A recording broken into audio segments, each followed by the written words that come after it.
บอกเววานนี้นะเพิ่นให้มาเนาะพาหมู่อันหมู่ได้หันให้มา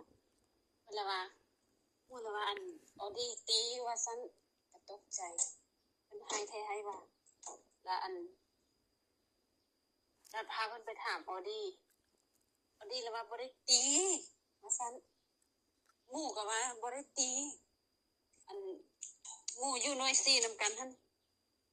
เขาละอนามัยห้องเพิ่นละว่าอันสเน็กมาอนามัยห้องสิแม่นอันคือสิแม่นเขาเว้าอันบ่ดีให้เพิ่นหั่นแหละแล้วเพิ่นละบ่มาอนามัยเอิ้นสเน็กมาอนามัยห้องอนามัยสเน็กละบ่ยอมอันมาอนามัย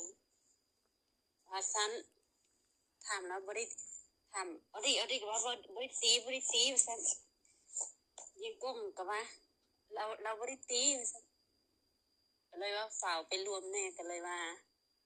ดีกันซะเนาะซะสเน็กก็บ่ต้องให้ว่าซั่น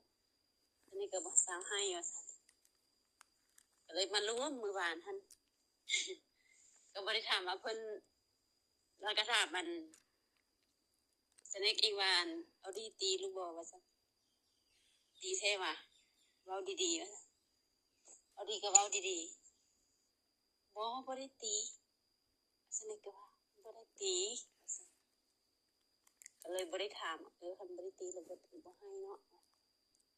ก็เลยมารวมมื้อวานหั่นนะบ่ได้ถามว่าเพิ่นเว้าอีหยังอีกบ่นะก็เลยบ่ได้ซ้ออีกเดี๋ยวอันไปมื้อนี้เลยสิถามเอาดีอีกว่าเพิ่นเว้าอีหยังเพิ่นก็ว่าอันอาจารย์โทรหาแม่ให้หลานแน่ว่าซั่นก็เลยว่าน้องก็เลยว่าอันคันเพิ่นบ่ได้ตีก็หลานก็เรียนหนังสือกันเนาะ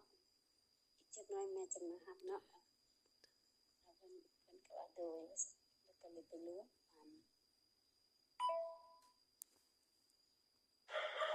ขอบใจได้หลายครู